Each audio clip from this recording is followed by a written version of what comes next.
Hello বন্ধুরা, আসসালামু আলাইকুম। আজকের পরে দেখাবো থাই সুপ থিক। প্রথমে আমি চিকেন পুরন নিয়েছি থাই সুপের জন্য। এই থাই সুপটি রেস্টুরেন্টের জনপ্রিয় একটা থাই সুপ। এই থাই সুপটি সবাই পছন্দ করে থাকেন। প্রথমে 3টি ডিমুর কুসুম নিয়ে নেব। কুসুম 3টি চিকেন পুরনের সাথে আমি মাখিয়ে নেব সুন্দর করে। শুধু কুসুম নেবেন, তাহলে ভালোভাবে। মুরগির ডিমও নিতে পারেন, হাঁসের ডিমও নিতে পারেন থাই সুপের জন্য। আমি মুরগির ডিম নিয়েছি 3টি। তারপর আমি থাই পাতা দিছি। এখন আমি দেবো থাই আদা, তারপর দিলাম লেমন লিভ থাইয়ের। তারপরে এখন অ্যারারুট দিয়ে মাখিয়ে নেব। আমার মাখানো শেষ। তারপর একটা কড়াইতে আমি কিছু পরিমাণ বাগারের জন্য তেল নিয়েছি। 3টি শুকনো মরিচ দিয়ে বাগার দিব।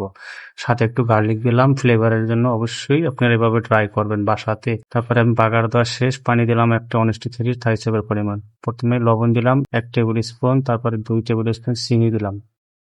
তারপরে এখন দেবো আমি চিকেন পাউডার। এখানে টেস্টিং সল্ট ইউজ করিনি। টেস্টিং সল্ট ইউজ করা ভালো না, স্বাস্থ্যের জন্য ক্ষতিকর। অবশ্যই আপনারা চিকেন পাউডার ইউজ করবেন। তারপরে আমি বেস্টের চিলি সস দিচ্ছি। বেস্টের চিলি সসে খুবই স্বাদ হয় থাই সুপ বা যে কোনো খাবারই স্বাদ হয়। তারপরে আমি হাতে বানানো রেড চিলি সস দিয়েছি। তারপরে আমি লেমন জুস দিয়েছি। এখন আমি মূল ইনগ্রিডিয়েন্টসগুলো গরম পানির ভিতরে দিয়ে দিলাম। হয়ে গেছে প্রায় আমার থাই সুপ। তারপরে ধনিয়া পাতা দিলাম, গার্লিক অয়েল দিছি। হয়ে গেছে আমার সুস্বাদু থাই সুপ। সবাই অবশ্যই এই রেসিপিটি বাসায় ট্রাই করবেন। সবাই আমার এই পেজটি ফলো দিয়ে পাশে থাকবেন।